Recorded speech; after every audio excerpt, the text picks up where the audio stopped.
Mukunda jewelleries లో gratitude sale March 8 నుంచి 11 వరకు ఫ్లాట్ 50% ఆఫ్ ఆన్ విఏ. నమస్తే రమగారు. నమస్తే రమగారు, సాధారణంగా మనం అనుకుంటూ ఉంటాం, పలానా మంత్రం చదివితే ఏదో జరుగుతుంది, బాగా చదువు రావాలి, ఈ మంత్రాన్ని పఠించాలి, లేకుంటే అప్పులు బాధలు తీరాలి, పలానాది చేయాలి, పిల్లలు పుట్టాలి, ఒక ఆలయానికి వెళ్ళాలి, ఇల్లు కట్టుకోవాలి. ముఖ్యంగా ప్రతి ఒక్కరూ అనుకునేది సొంత ఇల్లు ఫస్ట్ కదండి. సొంత ఇల్లు కట్టుకోవాలి, పలానా ఆలయాన్ని దర్శించాలి, ఇలా అనుకుంటూ ఉంటాం కదా. వీటికి సంబంధించి ఈ ఆలయానికి వెళ్తే సొంత ఇంటి కళ ఖచ్చితంగా నెరవేరుతుంది అనేలాంటి ఆలయాలు మీ దృష్టిలో ఏమైనా ఉన్నాయా? భూమి ఎవరికి సొంతం? భగవంతుడిది, అంతేగా. దశావతారాల్లో ఒక స్వరూపంలో స్వామి సముద్రంలో బురదలో కూరుకుపోయి ఉన్న భూమిని ఉద్ధరించాడు. ఆయనది భూమి, ఆయన ఆశ్రయిస్తే భూమి లభిస్తుంది. ఓ, ఉద్ధరించాడు. కొండల మీద మనకి పెద్ద ఆయన కొలువై ఉన్నాడు, కలియుగ దైవం వెంకటేశ్వర స్వామి. అవును. ఆయనకి ఆ స్థలాన్ని ఇచ్చింది ఎవరు? ఈ కొండను ఎవరిచ్చారు ఆయనకి? ఆయన ఎక్కడి నుంచో వైకుంఠం నుంచి దిగొచ్చాడు. ఆయన తాలూకు స్వరూపమే అయినప్పటికీ ఒక స్వరూపంలో భూమిని కైవసం చేసుకున్నటువంటి వరాహస్వామి శ్రీనివాసుడికి ఆశ్రయం ఇచ్చాడు. ఇక్కడ ఉండు ఈ కొండ మీద అని. ఆ కొండ ఆయనది. భూమి మీద ఉండటానికి జాగా ఇవ్వమని అడిగి, వరాహస్వామిది చిన్న దేవాలయం, వెంకటేశ్వర స్వామిది పెద్ద దేవాలయం. అంత పెద్దవాడు, ఆయన చిన్న స్వరూపంలో ఉన్నాడు. వరాహస్వామిని భగవంతుడే ఆశ్రయించాడు భూమి కోసం. మనం ఆశ్రయిస్తే పని జరగదా? వరాహస్వామిని ఆశ్రయిస్తే మనకి భూమి లభిస్తుంది. కొన్నాళ్ళ క్రితం బెంగళూరు నుంచి మైసూరు వెళ్ళే దారిలో కొంచెం కాస్త డివియేషన్లో కళ్ళహళ్ళి అని ఒక ప్రాంతం ఉంది. ఆదివరాహస్వామి క్షేత్రం. చాలా పెద్ద 18 అడుగుల విగ్రహం ఉంది అక్కడ. ఎప్పటి నుంచో అది చూడాలని నా కోరిక. అక్కడికి వెళ్ళిన వాళ్ళకి సొంత ఇంటి కళ 100% నెరవేరుతుంది. భూ సంబంధమైన వ్యవహారాలు ఇరుక్కుపోయి వీళ్ళకి రావాల్సిన భూమి ఇబ్బందులు పడే వారికి అవన్నీ సిద్ధిస్తాయి. అయితే మొన్న మేము మైసూర్ ట్రిప్ వెళ్ళాం కదా. ఈ ట్రిప్పులో అది చూద్దాం అనుకున్నా. మేము మైసూరే వెళ్ళటం వల్ల దీనికి 175 కిలోమీటర్లు ఉంది మైసూర్ నుంచి కళహళ్ళి. చూడలేమనుకున్నాం. మేము రమా శాండిల్ గారిని అడిగితే, అది ఈ ట్రిప్లో కుదరదు, మీరు ముందే చెప్పొద్దా నాకు, బెంగళూరు నుంచి వెళ్ళమనేదాన్ని, అప్పుడు చూసేవారు అన్నారు. కానీ మేము టికెట్లు అయితే బుక్ చేసేసుకున్నాం కదా. ఈసారికి చాలా దిగులు పుట్టింది నాకు. ఒక రోజంతా దానికోసం పెట్టుకుందామని బతిమలాడాను నేను మా వాళ్ళని. డే వేస్టే కాదు, ఇంత పెద్ద ప్రయాణం కదా, 4 గంటలు పట్టేస్తుంది. దాంతో డిస్కరేజ్ చేసేశారు. నేను పరకాల స్వామివారి మఠంలోకి వెళ్ళానా, అక్కడున్న హైగిరి స్వామిని చూసి వరాహస్వామిని సంతోషించేశాను. కాదు, అక్కడ నన్ను కరుణించలేదు అనుకున్నా. అవలేదు. అక్కడి నుంచి రెండో రోజున మైసూర్ ప్యాలెస్లోకి వెళ్తే అక్కడ ఆదివరాహస్వామి క్షేత్రం దేవాలయం ఉంది. అవును, అక్కడ ఆదివరాహస్వామి. ఎంత సంతోషించాను. పోనీలే, కళ్ళహళ్ళి చూడలేకపోతే ఇది చూడనిచ్చాడు ఈయన, బంగారు కొండ దయ ఉంచాడు నా మీద అనుకున్నా నేను. అయితే సాయంకాలం మేము శ్రీరంగపట్నం వెళ్ళినప్పుడు శ్రీరంగపట్నం దేవాలయంలో ఒక ఫ్యామిలీ కనిపించారు. వాళ్ళు మమ్మల్ని పలకరించారు. బెంగళూరు నుంచో ఎక్కడి నుంచో బయలుదేరాము, ఈ ట్రిప్ మొత్తం తిరుగుతున్నాము ట్రిప్పు అన్నారు. ఎక్కడెక్కడికి వెళ్ళారు అంటే, నేనేదో చెప్పి చూసాం అది చూసాను. అమ్మ వరాహస్వామిని చూడలేదా అన్నారు. అది దూరం కదా అన్న. అంటే వాళ్ళ అబ్బాయి దూరం ఎందుకైందమ్మా, మేము వెళ్ళాంగా, 1.5 గంట ఇక్కడి నుంచి మైసూరు నుంచి మేము వెళ్ళొచ్చాం. పెద్ద స్వామి, చాలా బాగున్నాడు, చూడండి అమ్మా అన్నారు. ఇక నేను మా వారిని పీడిచ్చేసాను. వీళ్ళు చెప్పారంటే, నీ మొహం మనం చూసాము, అది 175 ఉంది. రమగారు చెప్పారు నాకు, రమా శాండిల్ గారు క్లియర్గా చెప్పారు, అది మైసూరు నుంచి దూరము, నీ రూట్ కాదమ్మా అని. ఇక నాకు పీకేస్తుంది. అక్కడి నుంచి రవి గారిని మేము గూగుల్ చేసి చూస్తున్నాం. అదే కదా చేస్తే ఒక 54 కిలోమీటర్ల దూరంలో కళ్ళహళ్ళి చూపిస్తుంది. కాదు, నా దాంట్లో 175 ఉందన్నారు. ఇద్దరం కాసేపు వాదులాడుకున్నాం. ట్యాక్సీ డ్రైవర్తో, భూవరాహస్వామి వెళ్దాము అన్నాడు. ఎంత ఉందంటే ఒక 55 గంటన్నర పడుతుంది హార్డ్లీ. రోడ్డు బాగుంటుంది, ఇన్ఫోసిస్ రోడ్ అంటాడు.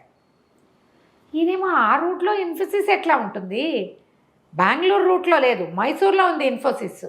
వాదులు ఆడుకున్నాం. ఈ లోపల మేము వెళ్ళిన హోటల్ ఆయన్ని అడిగితే అతనేమో భూవరాహస్వామి, వెళ్ళొచ్చండి, రేపు మార్నింగ్ కార్ తీస్తాము అన్నాడు. సార్ పెట్టేస్తా, మీరు పొద్దునే వెళ్ళొచ్చండి అంటే ఒక భూవరాహస్వామి మహాభక్తుడే ఒక ఆయన మాకు డ్రైవర్గా వచ్చాడు. అతనే మమ్మల్ని నంజనగూడు కూడా తీసుకెళ్ళాడు. బట్ చాలా భక్తుడు అతను. హిందీ చక్కగా ధారాళంగా మాట్లాడుతున్నాడు.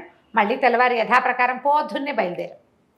వెళ్ళాం ఈయన అంటూనే ఉన్నారు. మొత్తం చామంతి తోటలు. ఇన్ఫోసిస్ ఉంది కదా మైసూర్లో, దాని వెనక రోడ్ల నుంచి వెళ్ళాం. వచ్చేటప్పుడు ముందు ఇన్ఫోసిస్ గేట్లు చూస్తూ వచ్చాం. హసన్ రోడ్డు ఇది. వెళ్ళాం. అదేంటంటే ఇది మట్టి పూజ, ఇటుక పూజ చేస్తారు అక్కడ అని చెప్పాడు అతను మాకు. ఈ స్వామివారికి దగ్గర అక్కడ మట్టిని పూజించి ఇస్తారు. ఆ మట్టిని మనం ఇంటికి తెచ్చి పూజించుకుంటే పూజలో ఉంచుకోవాలి. మనం ఇల్లు కట్టుకునేటప్పుడు ఆ మట్టిని కూడా పోయించుకోవచ్చు. మనకి ఇల్లు ఖచ్చితంగా లభిస్తుంది. ఇటుకలు కూడా మనకి పూజలో దేవుడి దగ్గర పెట్టి ఇస్తారు. మనకు తప్పకుండా ఇల్లు సిద్ధిస్తుందమ్మా. చాలా పవర్ఫుల్ దేవుడు. ఒక అరగంట సేపు చెప్పాడు ఆయన. హిందీలో కన్నడలో కలిపికొట్టరా కావేటి రంగా టైప్లో చెప్పేశాడు. వినేసాం. రోడ్ చాలా బాగుంది. అన్ని చామంతి పూల తోటలు దారంతా. బాగా ఆనందించాం. దగ్గరికి వెళ్తే పెద్ద పెద్ద గ్రానైట్ రాళ్ళు, పాల ఇవి ఉంటాయి కదా, మార్బుల్ స్టోన్స్. ఏమిటి ఈ స్టోన్స్ అన్నీ తెచ్చి ఇక్కడ పెట్టారు, ఇవి కూడా అదే పూజలో పెట్టుకుంటారా, ఇవి ఎట్ట పట్టుకెళ్తారు అనుకున్నాం. మాకు అర్థం కాలా. 1000-1500 కార్లు ఉన్నాయి కొనుక్కెళ్తానికండి. కార్లు ఉన్నాయి, రాళ్ళు ఉన్నాయి. మాకు అర్థం కాలేదు. ఈ కార్ల వాళ్ళంతా ఈ రాళ్లతో పూజ చేయడానికి వచ్చారు, ఏమిటి చేస్తున్నారు అని. బాగా నడిచాక అర్థమైంది ఏంటంటే ఆ దేవాలయం ఇంకా నిర్మాణంలో ఉంది. దేవాలయం లోపల ఉంది, దేవాలయం ఉంది. చుట్టూతా ప్రహరీ కట్టడం కోసం పెద్ద పెద్ద గోతులు తవ్వి ఉన్నాయి. ఈ రాళ్ళన్నీ కూడా మండపాలు కట్టడానికి వచ్చినవి. ఆ రాళ్ల మధ్యలో నుంచి ఇటా నడుచుకుంటూ వెళ్తే పెద్ద ప్రాంగణంలో సుమారైన గుడి. ఇక జనం ఉన్నారు, 1000 మంది పైన ఉన్నారు. అక్కడ మన ఫాలోవర్స్ ఒక 7-8 మంది కనపడ్డారు. వాళ్ళు ఉన్న సందట్లో అక్కడ ఏమీ తలా తొక్క తెలియలేదు. దేవాలయం స్వామివారిది. కింద యువతలకి కళ్యాణ వెంకటేశ్వరుడు ఇట్లా అంటే శ్రీదేవి భూదేవి సమేత స్వామివారు శ్రీనివాసమూర్తి కనిపించాడు. ఆయన దేవాలయంలో దర్శనం చేసేసుకున్నాం. ఇక ఈ భూవరాహ స్వామి దర్శనమే ఇవ్వాల మాకు. 5 ద్వారాల యువతల నుంచున్నాం. పెద్ద మహామూర్తి. ఏమిటో అభిషేకాలు, ఎంత అభిషేకం చేశారో, ఎంత మంత్రమో. ఏ పక్క నుంచి వెళ్ళినా స్వామివారు కనపడ్డు, కానీ కనపడుతోంది ప్రతిమ ఇట్లా. ఈ పైన తొడ మీద ఉన్న భూదేవి కూడా కనిపిస్తుంది. ఎర్రటి చీర కట్టారు అమ్మవారికి. ఇక ప్రతి అమావాస్యకి పూజట అక్కడ. అమావాస్య పూజ చాలా విశేషం. ఒకళ్ళు ఎవరో చెప్పారు, వాళ్ళు నన్ను గుర్తుపెట్టారు. అమావాస్యల విశేషం. 3వ అమావాస్యకి వస్తున్నాం మేము ఇప్పుడు. ప్రతి సంవత్సరం అమావాస్య నాడు వస్తాం. కొంతమంది మాలాగానే ఇక్కడ ఏదో భూవరాహస్వామి ఉన్నాడు చూడాలని వచ్చిన వాళ్ళు కొంతమంది. మేము అప్పటికే 12:30 అయిపోయింది. ఇక్కడి నుంచి మేము మైసూర్ వెళ్ళాలి. మధ్యాహ్నం భోజనం చేసో చేయకో అటు వెళ్ళి నంజనగూడు చూసి ఎయిర్పోర్ట్కి వెళ్ళాలి. 4వ రోజు పొద్దుటి ప్రోగ్రాం అనమాట. వాళ్ళని హారతి, అక్కడ లోపల లైట్ లేవు. మూలవరల దగ్గర లైట్ లేదు. లైట్ ఎందుకు లేదు అని మేము అడిగితే ఆయన చెప్పారు, ఇక్కడ తాళగ్రామ శిలా స్వరూపం, అక్కడ లైట్లు వేయము, హారతి వెలుగులోనే చూడ. హారతి ఇచ్చినప్పుడల్లా ఈ మహాస్వామి పెద్ద మూర్తి, ఈ ఒళ్ళో ఉన్న భూదేవి కనపడుతుంది, ప్రతిమా విశేషం తెలుస్తోంది. ముఖం చూడలేదు. ఏడుపు ఒకటే తక్కువ నాకు. నేను అనుకున్న గుడి ఇది కాదు. కాదారమ్మ గారు? కాదు. భూసమేత లక్ష్మీవరాహస్వామి ఈయన. ఆయన భూవరాహస్వామి. ఓహో. కానీ ప్రతిమ సేమ్ అదే స్వరూపం. ఇది ఒక 20 సంవత్సరాల పైన అయింది గుడి. చుట్టుపక్కల ప్రాంతం వాళ్ళంతా వస్తారు. చాలా విశేషమట. అసలు స్వామివారిని ప్రతిష్ఠ చేసిన దగ్గర నుంచి అక్కడికి వస్తే ఇల్లు మొక్కు తీరని వాడు లేట్. కొట్ల వాళ్ళు, బళ్ళ వాళ్ళు, కార్ల వాళ్ళు, ప్రతి వాళ్ళు ఇదే పాట. డ్రైవర్ కూడా చెప్పాడు. అబ్బాయి ఏం చేశారు, చక్క చుట్టూతో ప్రదక్షిణ చేయడానికి మా షెల్టర్ ఏదో వేసి పెట్టారు, చేశారు. ఈ అభిషేక తీర్థం వస్తుంది కదా, మేము అభిషేక తీర్థం మాత్రం పుచ్చుకున్నాం, మాకు ఇదే ప్రాప్తమని. యువతలకు వచ్చేసరికల్లా అబ్బాయి ఫ్రీగా ఫోటోలు ఇస్తారు, ఇవి తీసుకెళ్ళండి అని చెప్పి చక్కగా అమ్మవారిని తొడ మీద కూర్చోబెట్టుకుని విశాలంగా పెద్ద ప్రతిమా స్వరూపంలో ఉన్న వరాహస్వామి ఫోటో ఒకటి చేతులు పెట్టాడు. ఈసారికి ఫోటో ఏ ప్రాప్తం. నెక్స్ట్ టైం కళ్ళహళ్ళే చూద్దాం. మరి ఇంకా అంతకంటే ఉండలేము. అవునవును. బయట ఏమో జాతరట ఏదో మొదలు. ఆ జాతర కోసం స్వామివారికి చాలా విశేషంగా చేశారు. ఇక కొట్లు గిట్లు భోజనాలు గందరగోళంగా చాలా హడావిడిగా ఉంది. ఎక్కడెక్కడెక్కడ నుంచో జనాలు వస్తున్నారు. ఆ చుట్టుపక్కల ప్రాంతాల వాళ్ళంతా ఇక్కడే ఉంటారు ఆ జాతర కోసం. ఊరేగింపుకి ఏర్పాటు చేస్తున్నారు. శ్రీదేవి భూదేవి సమేత విష్ణు స్వరూపం. ప్రతిమలు అవి ఏర్పరిచి పెట్టినారు. వారిని దర్శనం చేసుకుని ఉత్సవర్లని ఆ అభిషేక తీర్థం పుచ్చుకుని ఇంత మాత్రమే కనపడ్డామని సంతోషించి వచ్చేసాం.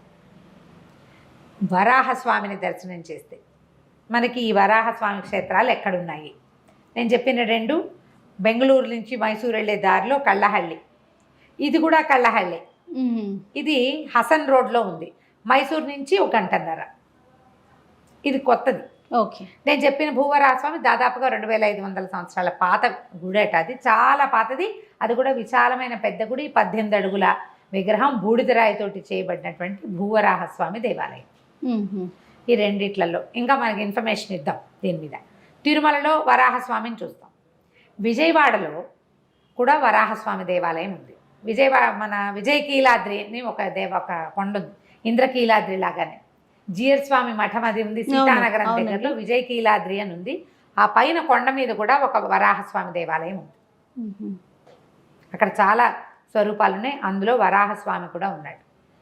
మనం మా టీవీ వాళ్ళకి నేను ప్రోగ్రామ్ చేసినప్పుడు నేను విజయవాడకి చేశాను. చేస్తే అప్పుడు వచ్చిన ఒక ఆయన చెప్పారు, వాళ్ళకి ఎప్పటి నుంచో 40 సంవత్సరాల నుంచి ఉన్న భూమి సంబంధమైన ఇష్యూ తీరిపోయింది. 10 కోట్లు ఎంతో కలిసి వచ్చినాయి టైంకి. ఇష్యూ తీరిపోయింది. నేను నా డాక్యుమెంట్స్ తీసుకెళ్ళి అక్కడ పెట్టానని చెప్పారు. ఒకళ్ళిద్దరు ఫోన్ చేశారు. ఆ టైంలో ఇప్పుడు 2 ఏళ్ల క్రితం కదా, మీరు చెప్పింది కరెక్ట్, మేము అక్కడికి వెళ్తే మాకు ప్రాబ్లం. స్వామి సీతానగరానికి దగ్గర, సీతానగరాన్ని ఆనుకునే ఉంటుంది అనుకుంటా, కృష్ణానదికి దగ్గరే ఉంటుందని ఆ కొండని చెప్తారు.